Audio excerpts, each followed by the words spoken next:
What's up, Joe? What's up, everybody? This is Sports360, and I'm your host, Jeff Fannell. Today we have part two of our discussion with economist Ev Ehrlich. Part one was good. Part two is even better. So let's get right to it.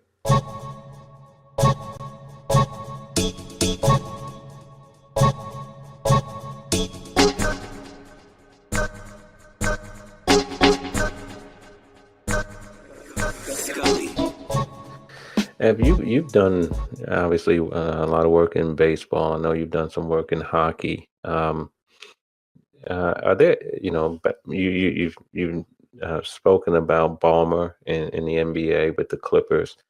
Um, how do you see, and you also spoke about the NFL, which of these four majors do you think are, which one is the best positioned, and which one of these perhaps has some of the biggest challenges ahead economically? Huh. Well, I tell you what. Let me give you in the big four. Here are the four. Basketball is best positioned, followed by baseball, followed by football, followed by hockey. Basketball. I say that because it allows for the kind of experimentation that we talked about with Ballmer, Right. because it's had the best governance in Stern and now Silver. I mean, you put the four commissioners up, on a panel, and if you don't look at Silver and say, I'll take him, you missed it, right? Right. It's very far ahead on global marketing. It doesn't require the kind of facility specialization that make a ballpark more expensive than an arena. It's got a much larger support system in terms of kids playing and colleges, and the whole college D League thing is there. But compare that to where players come from for baseball, Hmm. right? Basketball is there, and just between you and me, two guys who love sports. My son Carl and I were sitting around talking, and we agreed excitedly that the most athletic thing you can see on sports on TV is the NBA postseason, because guys who are freaky athletic talented, to be that strong and that quick and that size, are doing amazing things. Right. I still believe the hardest thing to do is to hit a round ball with a round bat. And the most amazing thing that the human race has ever done is hit breaking pitches. How did people manage to do that? Go to a ball game and that stuff, man. Right. You know? But yes, basketball is well positioned. At the other extreme is regional game. It is not doing anything terribly interesting to break out of that. It has a zero-sum mentality that is over the last decade, the only way hockey has thought to make more money is to take it from players, right, through the collective bargaining process. Its growth strategy has been to put hockey where it doesn't belong. It doesn't have any sense of international development. And in fact, youth hockey is in bad shape, right? I think it's worse than Little League, partly because if you're 12 years old and you want to play hockey and you're not good, there's nowhere for you to play. High school teams don't have, really good, right? At that point, you're either tracked to get into juniors or you're done playing hockey, except if you can find some buddies who want to go out on the ice during the winter or play roller skate or something on, inline skates or something like that. So hockey is yet to do the basic stuff that sports leagues need to do. I put football below baseball because there is no solution to the health crisis in football. Yeah, I agree. It's not tackle football; it's collision football. And look, you know my story. Excuse me. I have a kid who played 4 years in college, Right. and he and I worry about. He's already given his brain to Boston University and the project there. I got a letter saying, "Say, your son has given us his brain, and when he dies, here are the instructions." Wow. Can you imagine? Wow. I kind of held my breath. Mm-hmm. But there you go. There is no solution to that. I can solve half the problem in one stroke. That is, every contract in football has to be guaranteed, Right. and the roster expands by 50%.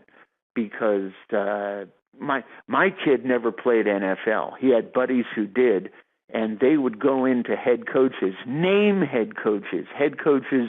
who everyone knows, and say, "I've got a stinger in my neck, I've got no sensation in my arm," and be told, "Well, if you don't play Sunday, you're on injury waiver, and you're out."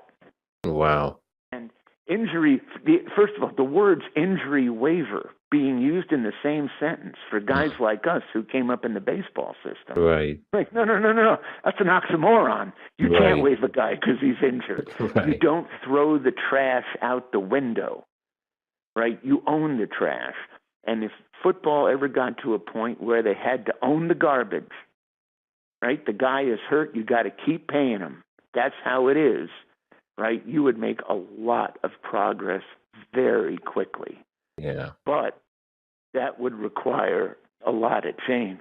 Excuse me, Gene Upshaw wasn't even about that. Gene Upshaw was like, let's take the money and live with the injuries. I remember being appalled the couple of times I talked to him about what was going on there. But the injury thing in football, I think, is going to alienate it from its market over time. And it's a problem that they don't know how to confront. Excuse me, baseball's problem is different. And that is that the baseball market looks like me, old and white. Mm. Yeah. And the demographic. You go to a ball game, yep.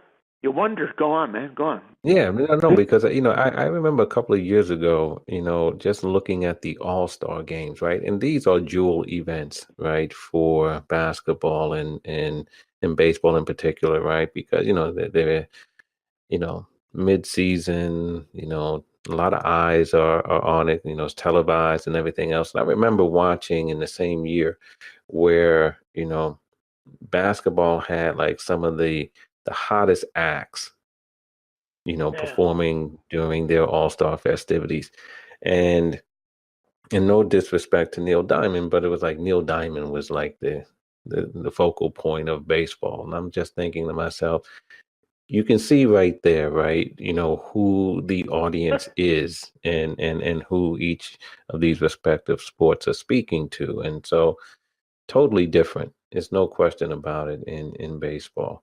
Totally different. And if you want to go out and disrespect Neil Diamond, we won't have any trouble on this call. Excuse me. But yes, there is a sense in which baseball is, more than any other sport, sells its past. Mm-hmm. Right? Yep. The idea that baseball is the only sport, well, I'll say the greatest player ever was Babe Ruth. Right? That, look, I'm one of those, I would use a term related to a body part that thinks that the greatest running back ever was still Jim Brown. Mm-hmm. And that my favorite hoops player ever was the Dipper, was Goliath Chamberlain. Mm-hmm. And I'll fight you about right. it. Right. I mean, I'm sorry. I made up my mind about that. And to some extent, it carries over because when I was a kid, and this was, an interesting thing. Baseball was a way into America. My family, growing up in Queens, had an immigrant and Holocaust background, and the way to get American quick was Mickey Mantle, right? And that was true for in my neighborhood in Queens for Italian kids and German kids and Polish kids as well as Jewish kids, right? I mean, their ticket to America was the Yankees. And baseball, in some sense, is still selling that venerable tradition. And if you were to tell them that Bonds, let alone Mays or Aaron, or that perhaps one day Harper or Trout, the greater player than Ruth, they'd all get hives, right? Right. But the basketball is so good at this. Right? And basketball loves it. Basketball is full of LeBron, Curry. Are they equal to Jordan? Right? Are they equal to the Magic Bird era? And they encourage that discussion. Right? In baseball, they're afraid to do that because Harp's going to market. Right? And the best player in baseball is ready to sign a deal covering his 26-year-old season. That's right. Harper is going to be as old next year as Mantle was when he broke out of hitting 280, 300 with 25 home runs and won the Triple Crown in '56. Wow. Right? I mean, we haven't seen the next thing. Fire on this kid. And baseball is afraid to say, is that guy that maybe he's the best player ever? We don't know. How about that? They don't like that speculation. Boy, I don't know. Right. And of course, the fact is, it is slow.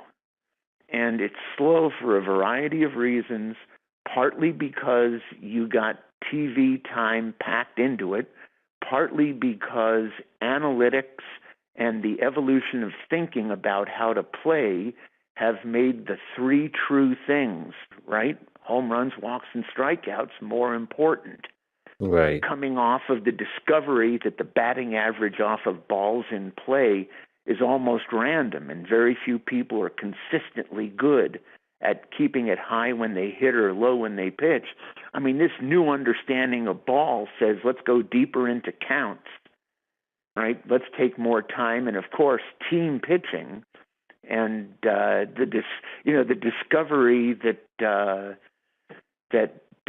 Pryor and Wood had their arms kind of destroyed by throwing 140 pitches a game. Right. All of this has given this kind of cycle where game times have increased, and particularly for millennials who don't go in for stuff that takes 3 hours, like opera, right? Or paying attention for a protracted period of time, right? There's a problem there. So baseball's got those issues, but it doesn't have the potential death sentence issue that football does about health, and that hockey does about the fact that it's a very ultimately limited market in both a national and a global sense. Right. You mentioned Harper, Bryce Harper, a few minutes ago, and I want to ask you a couple of things. One, your thoughts on this past free agent market in baseball, which by all accounts was different, slow, suspect, whatever you want to call it. It was a different market this past offseason. And then with Bryce Harper, assuming he gets to the end of the season and does not sign an extension, which I would be surprised if he did, there's been some talk of him, being baseball's first $400 million man. Mike Stanton has a contract of $325, I think. So what do you think about those two things? One, this past free agent market in particular, do you think it was an anomaly, something that's too soon to call as to what happened here, or do you have some thoughts about that? And then second, I know you're a Nationals fan, and so the idea of Bryce leaving town is not a pleasant thought for you, but what do you think about his free agent prospects? Well, I tell you what, let me get right with that because, yeah, I mean, what do I do with like my collection of Harper unis? Right. Right, so I wear them Right. again. When he came up, oh my Lord, his first game in Nats Park, he threw out a guy from deep right at the plate. And it's like, this kid's 19. And this is on top of, in his 8th game, stealing home on Cole Hamels to teach Hmm. him a lesson. 19-year-old kid teaching Cole Hamels some respect, right? He is from the planet that Gretzky and Pele and MJ come from. I mean, I've seen it up close, and with all due respect to a lot of other guys, he is the promised child. Hmm. Whoa! Hmm. He is not going to stay in Washington. He's going to be bid away. In fact, I'll tell you, my guess is he goes to the Phillies. Hmm. But because they got the money and the opportunity and the situation and so on and so forth. But with all that said, we will find out what's really going on in the player market next year when Harp and Machado and some other guys, Kershaw, presuming he's okay, Hmm. go to market, and a bunch of interesting people. Charlie Blackmon signed an extension that kept him out that was, I thought, a little south of where the market would be, but he is older, and Right. the age thing is part of it. We'll get to that in a moment, and I think he wanted to stay where he was. He is a very free-thinking, on-his-own-page guy. The fact I'm crazy about Blackmon. He makes up his own mind about stuff, and if he looked up and said, "I want to play it out here in Colorado. I like it. I like the scene. I like the park." I mean, his numbers certainly like the park. Then all right, that's what it is. A couple of things about this last market. If there's something about the last agreement that was just negotiated that affected the market, it was the players' inability to get the clubs to do something on tanking. I do not think it was the luxury taxes and so on. Those are, I think, grossly overestimated. I mean, clubs could go out and sign a big. There are 4 or 5 clubs that could go out and go over the line, sign a big name, and only pay a couple million, $2, $3, $4, $5 million in luxury taxes. That's trivial. That does not stop you in a world where your franchise has gone from 300 million 6 years ago to 1.5 billion today in value. You support that, right? When Gilbert signed LeBron with the Cavs, he paid a luxury tax of over 300% on some part of LeBron's salary. And he made the remark that if you spend billions for a franchise and you're unwilling to support it, you're the fool. So I Right. think that's there. But tanking is an issue. Excuse me. We can point to as many as 10 clubs this year in ball who, at the beginning of the year, were not interested in winning. Now, what's going on in Atlanta, for example, this week? Well, I don't know. The Giants are catching up to them this week, but the Braves are doing better than people thought, and so maybe they're not quite "quote unquote" tanking. But you've got a lot of clubs that are pursuing that model. Players came with a variety of proposals to address that, and the clubs would not go there under any circumstances. Because there are a lot of bottom feeders who are happy to take revenue sharing money, pocket it, essentially, play for draft picks and so on, and then hope they can catch lightning because that model works. Worked in Houston, worked in Right. Kansas City. Mm-hmm. Like, my Lord, Kansas City went to 2 World Series, right? And they did it off of that model. You can point to Pittsburgh a couple of years ago, was in the postseason 3 years ago. You hit right on the draft. You collect your transfer payment from the rich clubs, and it works just fine. I mean, Lord, Oakland's been doing it forever. Pittsburgh, more or less, too. Although, back then Billy Beane was a genius. Now he looks like the guy who traded Donaldson and Cespedes. Yeah.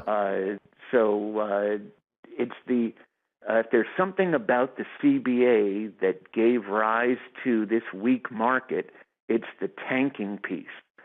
That there are no restrictions on it, and players are looking very seriously at that, I think. And I think that some clubs are too. I think that some of the revenue-sharing payers are wondering why they're getting swung around this way, right? Giving out money and making other guys profitable. The other thing that's there is the bias against older players. Yes. Talk about that.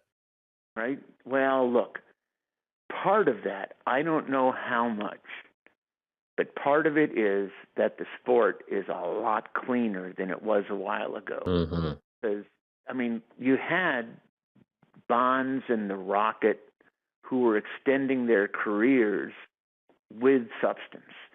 But you also, and I think this is more important, had guys like Randy Velarde, right, who was a yeoman player, a journeyman, whatever the words are for a guy who's not an everyday starter but has an MLB career, right? A lot of guys were involved in substances because it allowed them to extend their careers. Boy, I tell you, for our listeners, if there's one of them out there who will look at me and say, I wouldn't do that, well, then, your next life is assured because you're a saint, because everybody else would. There is no question in my mind about that. So the age thing is to some extent related to the much cleaner sport, and there's been a sea change among players. Players have taken the mosaic trip through the wilderness, and a new generation is not interested in this stuff, right? The way that a previous generation was willing to abide by it. So the players wanted a clean game, and this might be one of the unintended effects. There's 2 ways that can go. One is maybe we take the whole age pattern of careers and just move it 2 years up, that players don't come up at 25 and leave at 35. They come up at 23 and leave at 33. That's okay. And in fact, that means you get more guys like Harper and Machado who are going to free agency in ahead of their primes. Right. Right? We saw this with the negotiations for Jason Hayward a couple years ago, right? A guy who came up at 20, right? So, maybe it's that. But what would be more frightening is, and there's some signs of this, we can talk about that, that you sign older players in a kind of spot market, right? A kind of emergency break glass market. You sign them to 1-year deals, kind of cheap, and you use that to manage the service clock on your younger players. Let me give you this example. Neil Walker in New York, right? Now, they've got Torres, they've got Andujar, right? They've got a bunch of infield prospects who are supposed to, who everybody agrees are really good and have great potential to be major leaguers. Well, you sign Neil Walker for less money than he's worth. I don't remember the specifics, but he did not get a great deal. And he's a real player. As Pinocchio would say, he's a real live boy. And you put him in there, and you can manage the service clock on these prospects, right? And say, you know what? I can back him off a couple months and then hold on to him for another year by playing Walker.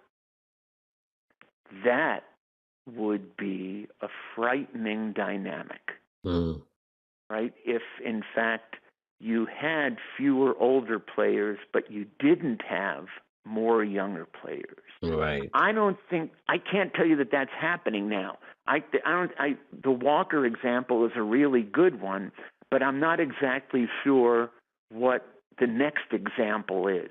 When the Mets say, the Mets did a thing with Todd Frazier, right? Working out great for him. But it's not clear to me if there was a prospect there that they were, trying to back off. Right. Right.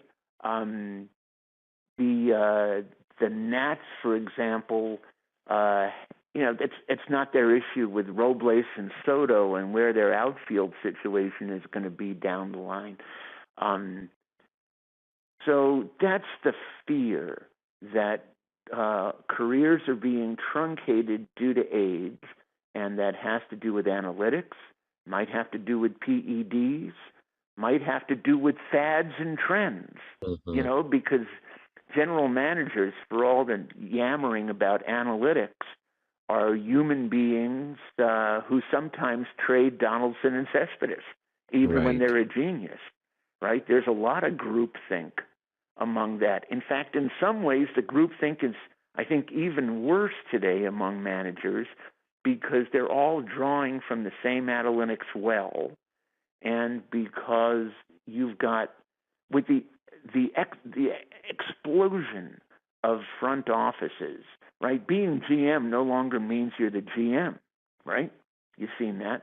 You can be president for baseball operations, and you've got GMs who had assistant GMs who are now GMs elsewhere, and who are president of baseball operations, and their GM is a guy who was a GM somewhere else. They're more concentrated in this new thing about how an Ivy League education seems to be a prerequisite to knowing how to run a ball club.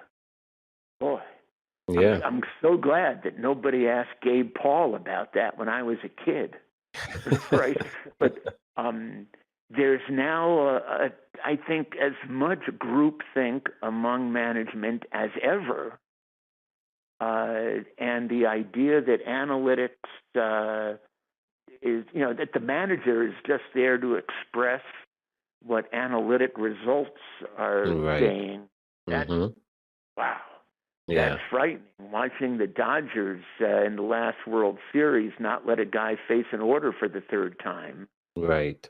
Right? Because a bunch of numbers said that, as opposed to Roger Hornsby 90 years ago waking Grover Cleveland Alexander up to get him to come in and strike out Lazzeri. Right? Wouldn't happen today. Not even close wouldn't happen today. Hey, get me the 40-year-old alcoholic. Wake him up and come in and get this guy with the bases loaded. It's only game 7, inning 7, right? Right now, some 28-year-old kid with a math and operations degree from Harvard, right, is sending a note to the dugout about what we're supposed to do with Lazzeri. Yeah. Here again, I might be like an old grumpy, get off my lawn, where's my oatmeal kind of guy. But there are some real issues about how that goes. No question about it. And what about this, Ev, in terms of getting your thoughts on wearable technology and how that's factoring in? And it's not just in baseball. I mean, we see wearable tech all over. And it seems, for example, some of the star players in the NBA, I think of Steph Curry and some of the other players on the Warriors and other teams, seem to embrace the technology and what it can do for them. And certainly there are some benefits, in terms of, improving performance and telling you about recovery and injury prevention and all those types of things. But what are your thoughts on, because it's not just that, it's also who has control of the data, right? And Are there going to be, attempts to try to monetize that data? And if so, then ownership becomes a really important point. What are your thoughts on wearable tech, where you see it going, and how it's affecting the industry? Well, yeah, a couple of things. One is water is going downhill, and that wearable tech is happening, and it is only going to get worse. There will come a day, and I'm old, but it will be in my lifetime, where you don't need wearable tech. You can focus a laser type remote reader on a guy and get his heartbeat and respiration. Mm. Why? What would make that surprising, right?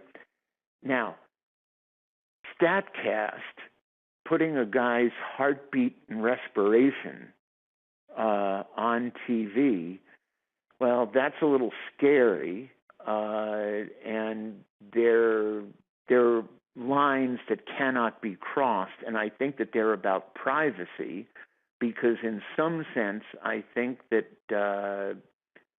it will be found that they're not that interesting after a while, that it's too much. The real issue is the training benefits and how that works, because there is a bargain with the devil here, where players can, let wearable tech or let the whole digital training regimen, right, make them better, but at the same time, what about the privacy? What about the information? And the question there is, I think, what will be the system that governs medical records? Mm. That, I think, is the issue more than the limited question of wearable tech. Right now, we have a system where it's not clear what medical information is in a player's file. It's not clear who can get it. It's not clear who actually got it and who looked at it. And I think those are the issues that we need to resolve. I mean, for example, I've spent time imagining a system in which all of a player's medical information is put in a file, and every time someone enters to look at that file, they're logged in, and the player can get a report about who's looked at their medical information, when, and can have access to that medical information at any time. That would be a different world. Mm-hmm. If we had that world, then the wearable tech piece might become less of a distinct problem. I'm trying to think about it in those terms, because wearable is one step on the road to remote, right? We don't need to put a chip in a guy's uniform to know how fast he's going to reach a fly ball. Right. Right. We can do that with lasers. Right. So that, it's going to be like that. That's the future. And I think there are players right now who, when signing deals, when deciding where they want to play, look at the quality of a club's wearable tech, by, in a larger sense, training and technology program, and go where they think the club will help make them better. Mm-hmm. Right? I mean, that's happening now. So, for that bunch of reasons, the inevitability of it, the fact that it conveys some benefits while it has some costs to players, and that the real problem is not that the information is gathered, but what happens to that information. That leads me to think of this as being about the medical information system and players' role in it, and not whether or not we're going to allow it or not allow it, because it's going to happen. Right. You've got clubs that are at the cutting edge of this, and players on those clubs who who are happy it's happening, Right. who like it, right? And Right. it's happening in all sports that way. Right. And I think, what we're seeing as well is that with wearable tech being utilized at the college level, athletes are being trained in the expectation of like this is the norm, right? So I come up into the pro ranks, and of course, there's wearable tech, because we see it at the college level as well, where we know some of the thoughts on protection and privacy and all those types of things, maybe not as vigilantly protected as they are, in a collective bargaining context. So that's a concern for me as well, right? That there's this sort of indoctrination into this is the norm, and maybe not enough questions are being asked because it's been part of the athlete's life for so long. That is such a great point. I really hadn't even thought about that. But the expectation is there that it's going to happen, and so it's part of the same dynamic that led to tighter controls on substances. Mm-hmm. Right. That same kind of expectational issue. All right, Yeah. boy, this is a great podcast. I've learned something already. Well, let me ask you this, and this is probably the last question I'll have for you because this has been great. But and this is more on the personal side. You've had an opportunity working for the MLBPA, to work with Don, to work with Mike Weiner, and now you worked with Tony Clark as well. And for me, I worked both for Don and for Michael and Tony, just like you have. And I look at Don and Michael as labor lawyers, and some of the best that I've ever come across. Um, eh, just share with us your thoughts on working with each of these three leaders of the Players Association. Boy, was I afraid you were going to ask me that. Well, look, the three guys are three aces, but no two were a pair. Mm, right. And to some extent, history provided the right guy at the right time. Don, particularly in the 94-95 episode, he had the character to be obstinate. He was happy to go that way. He did not care if people liked him. He's made a point of not caring if people liked him in some ways.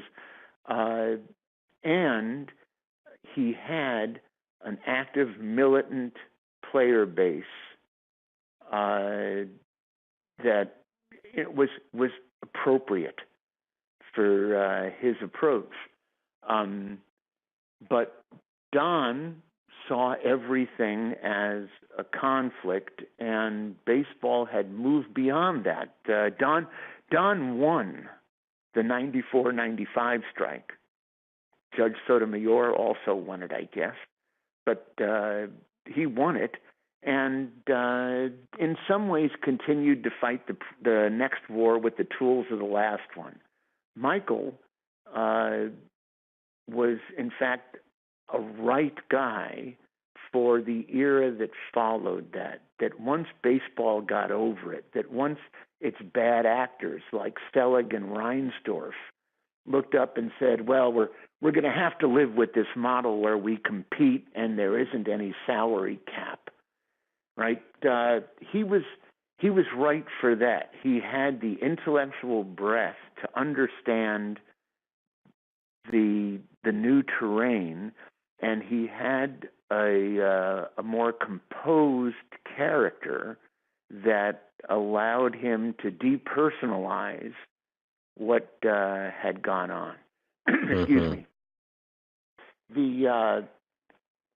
If people who knew Michael knew that he had this interesting habit of when he stood in front of you and talked to you, he could not put his 2 feet on the ground and keep them there for 5 minutes. That's right. Right? He would shuffle around a little bit in place, like he was, as opposed to Don, when he was talking, he would pace back and forth, looking at his shoe tops.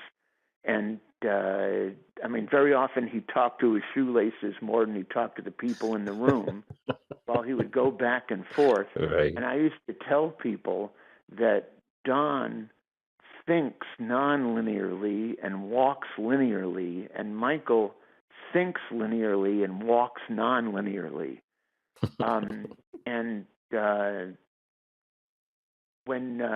When Michael became ill and it became obvious that he was going to die, in a sense, history provided the next right guy, in that the issue, now that the industry and players were all doing so well, that the issue was not a clever lawyer to come up with tactics, but a missionary, if not messianic, former player to talk to players about what was really going on, right? That talked about how it felt to play and what those concerns were. I remember bringing somebody to a meeting, I guess it was the 2016, maybe the 2015 meeting, and they saw Tony and came up to me and said, "You mean former players haven't always run the union?" And Right. there was a time when labor lawyers ran this thing. And that's a problem, because you see stuff in the press, and I think some of it comes from MLB, that we have lawyers who went to Harvard Law School, and they have a former player, and they don't say it, but everyone knows, of color. Right. And that kind of elitist and racist approach is right there looking Tony in the face. In fact, I don't remember the greatest labor leader in the history of sports in America was not a lawyer. He was an economist, Marvin Mills. That's right. I hesitate to trot that out, but that's God's own truth. That's right.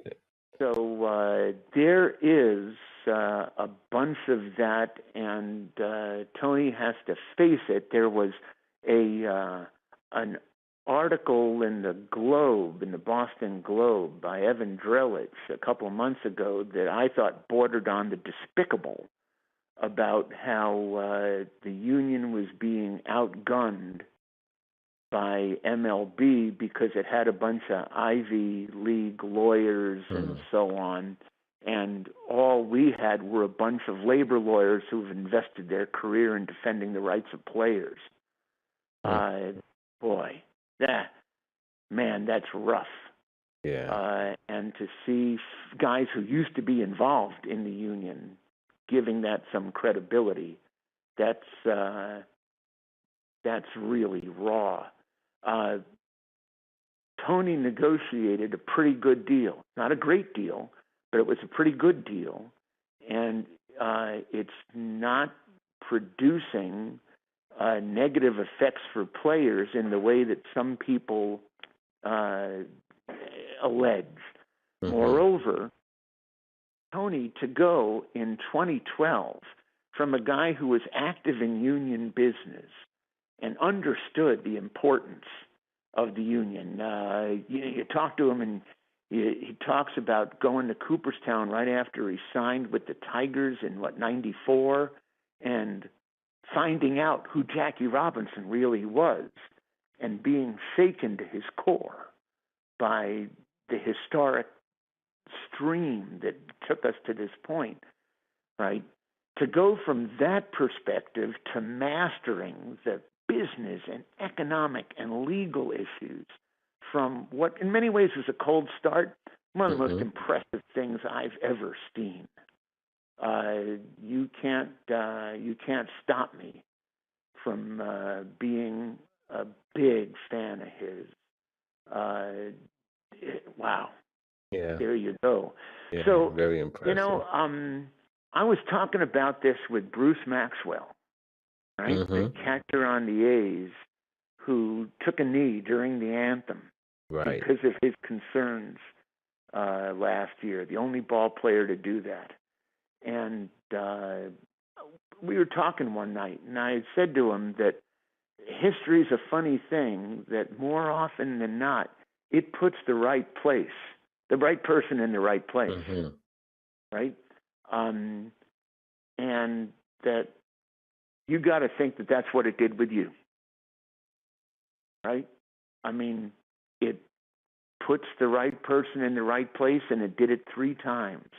Right. With the players' union, and 3 out of 4. Because remember, for a couple of months we had that clown from GE, right?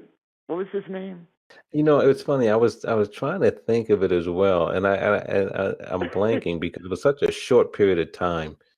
Yeah. He was a professional negotiator, and Marvin might have lost his mind a little bit, and players might have, and they said, this guy's a negotiator. And of course, they had nothing but brutal negotiations. So, all right, they thought, let's get a negotiator. And he immediately went on a vacation, and inside of half a year, they said, screw it, let's get Don Fear up here. Step on up, Don. And they got, and look, I met Don 27 years and 50 pounds ago. This was the old, but it's a funny thing. And I think that Tony is more the model than the exception, because there were a lot more people in labor law when we were coming up, right? And he has shown what an intellectually gifted and conscious former player can do. Right. Yeah.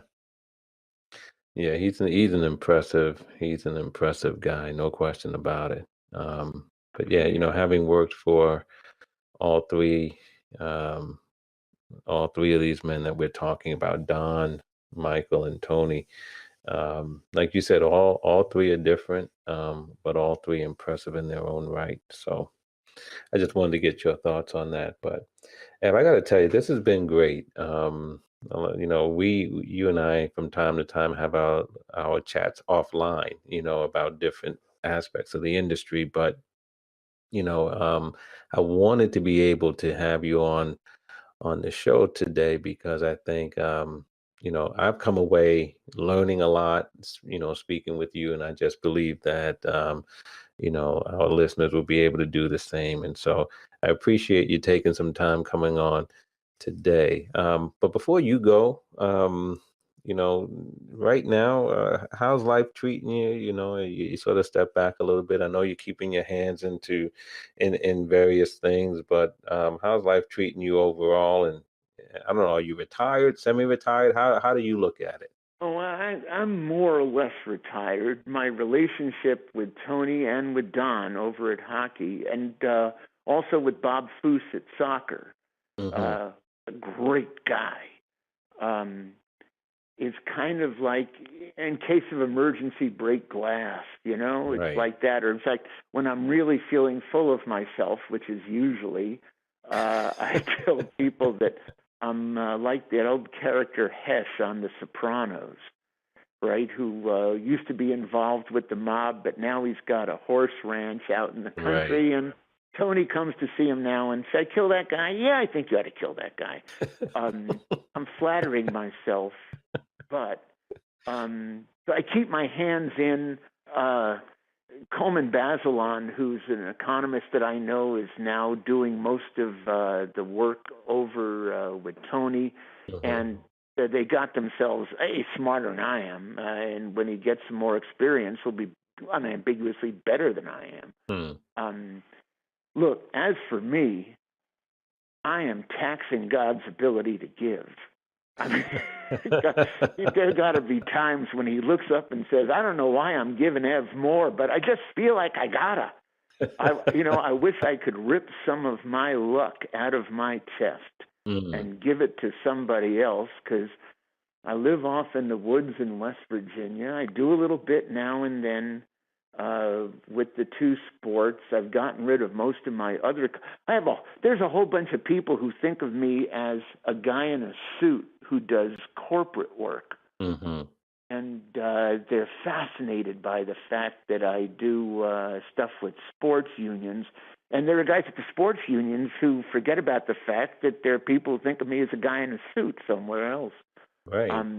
But right now, front of lobe is I'm working on my third novel, and that is most of my quote-unquote work time. Right behind that is my garden and my orchard and keeping those up to speed. And right behind that are rehabbing my various arthritic joints. But, I'm 67. Boy, I wish I could talk to my 27-year-old. Don't you know what I mean? Yeah, it's gonna I do. Be fine. Relax. It's going to be fine. And for those of the listeners who want to endure it, getting old is the coolest thing I ever did. Man, if I had known how cool it was, I'd have done it quicker. Because the grace that has been forced on me in life, it would have done a lot for me 20, 30, 40 years ago. That's for darn sure. Right. How about that? About that? My family is together, and I can put dinner on the table, and I can do stuff like write my novel and, mess around in the garden or spend an hour rehabbing my knee. Come on. Right. And, so man, on my tombstone, they will say he got away with it. And I'll say this: we've been talking about these things together for now 14 years, and in a lot of ways, your listeners have been privy to one of those conversations.